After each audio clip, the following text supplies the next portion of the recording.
Right, so now the extension of this particular chain rule is depending on how many, should I call them intermediate functions that you can introduce into a particular question, then your extended formula will be dy dx is equals to dy. I'm going to attempt to use all the letters of the alphabet here, but there could be more, there could be less.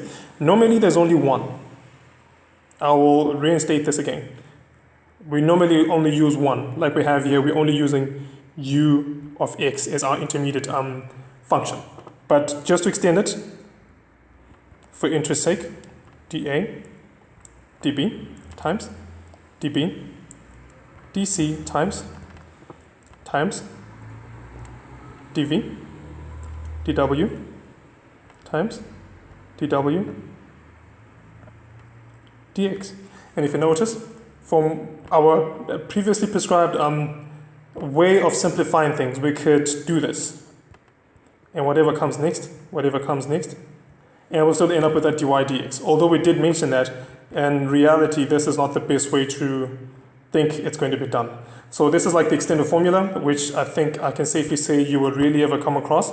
And you may not need to deal with this, but we'll rather need to deal with this one here. So let me give you an example of exactly where we have applied this chain rule, and it's super duper important, powerful, beyond a lot of things I think I will mention in the future. You'll notice I always go back to it.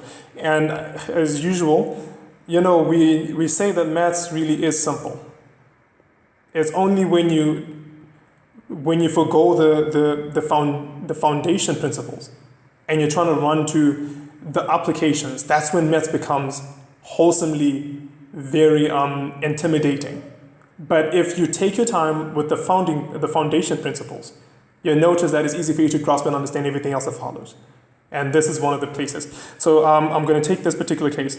Let's say you got y is equals to 3, 2x plus 4 to the power 5. And you want to differentiate this. So one of the ways we can be able to deal with this is we can think of it as being a case of y is equals to 3. This is a function of f of x, which we're going to call the function as being u of x, and our 5 there. So someone could take it as simply written, this is 3 u to the 5. But remember that u is equals to, it replaced this here, 2x plus 4. So when we differentiate this, now notice that our x has kind of changed here. It's no longer x, it's now a u. So we differentiate still, but with respect to u and not x. Okay, so this becomes dy over du is equals to first step and then next step. So that's going to give us 5.3 u to the 4, which gives us 15 u to the 4. Done. And then we come back. This is going to be, now this is like our new y. Okay, so in this case this was acting like an x. In this case this is not acting like a y because it's a function of our x there. So this becomes like a y. So it's like, again, we'll expect it to be du over dx, which is going to be equals to, remember this is a 1. If we differentiate, we're differentiating with respect to x. So the procedure as per the usual, if you differentiate a term in x to the power 1, remember from before that we only end up with the constant. That's multiplying that x term. And then if you differentiate a constant, it's just going to be a 0. So our du dx is going to be just a 2. And if you take a look at it, this can be further rewritten properly. What's our u? Here it is. It is 2x plus 4. And we can come and substitute here.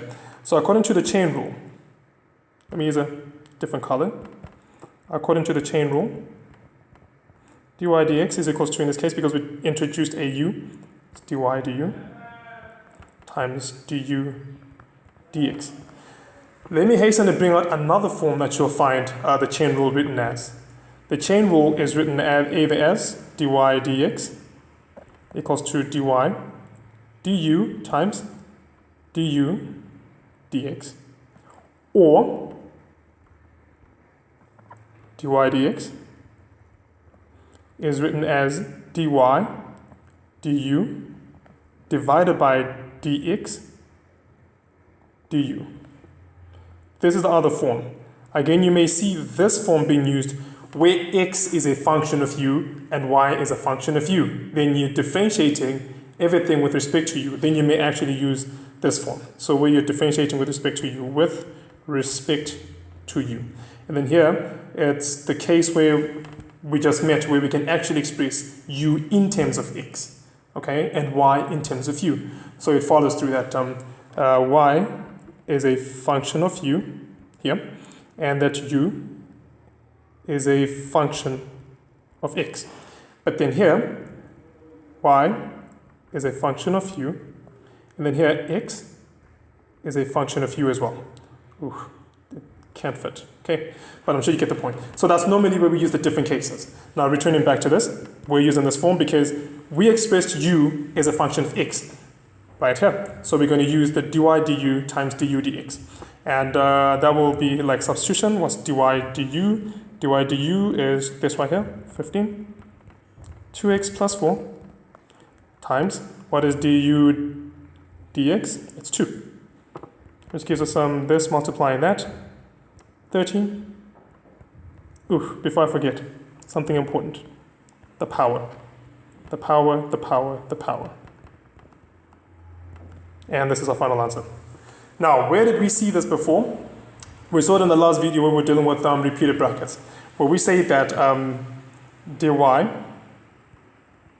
dx for a function y equals to a f of x to the power n, we say that dy dx is equals to n dot a f of x n minus 1 dot f prime of x. If you remember this, this is essentially where it all came from. It's actually the chain rule. And we will now want to prove that right now, okay, using the approach that we have right here, okay, the approach that we have right here. Now, I know it looks a little bit complicated, but just bear with me, you'll be just about okay. So let's say now our y is equals to a u of x to the power n, okay, and we want to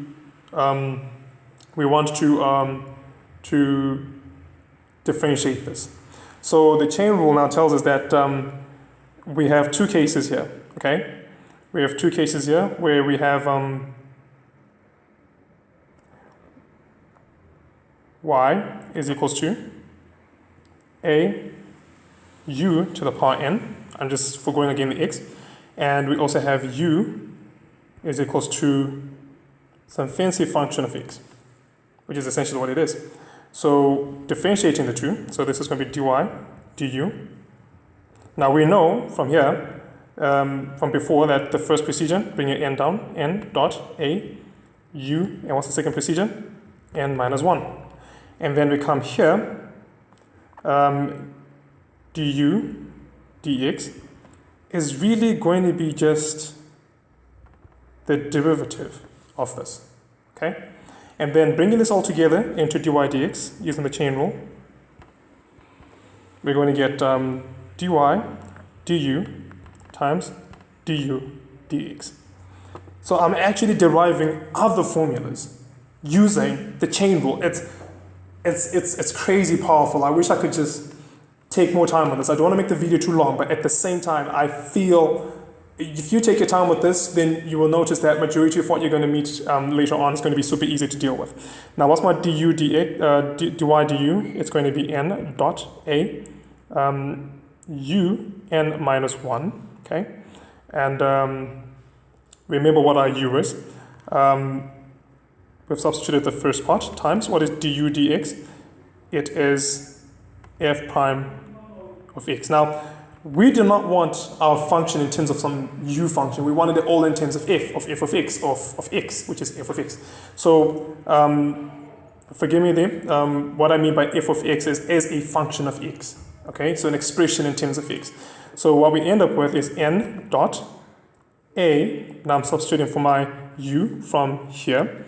My u is going to be f of x to the power n minus 1 dot f prime of x. And if you take note, dy dx is equal to the first thing. The first procedure here would have been to bring this down, which was n dot a, and then take your normal function. Second procedure was to subtract 1. And the third procedure we did say was to multiply by the first derivative, which is essentially what we got there. So that's how we actually got that thing. So it doesn't matter what kind of function you got. As long as you know your chain rule, you can be able to manipulate it. It looks a bit complicated-ish because, as usual, when a concept is introduced, it does kind of shake a little bit of ground.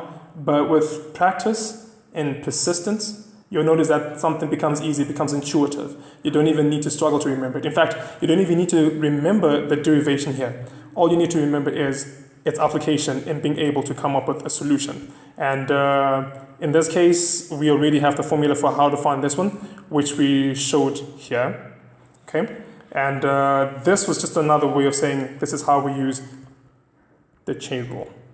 So this video may seem a bit like a lot to take in, so I'm just going to give you a bit of time. That's why I had to do it during the weekend. My hope is you use today and tomorrow to be able to have it kind of marinate, and sizzle a bit over the weekend. And hopefully on Monday, I will do another follow-up video on it just to bring everything into perspective. Sometimes you need to indulge and risk getting confused just so that you can have a starter to your clarity in the next opportunity that you do get.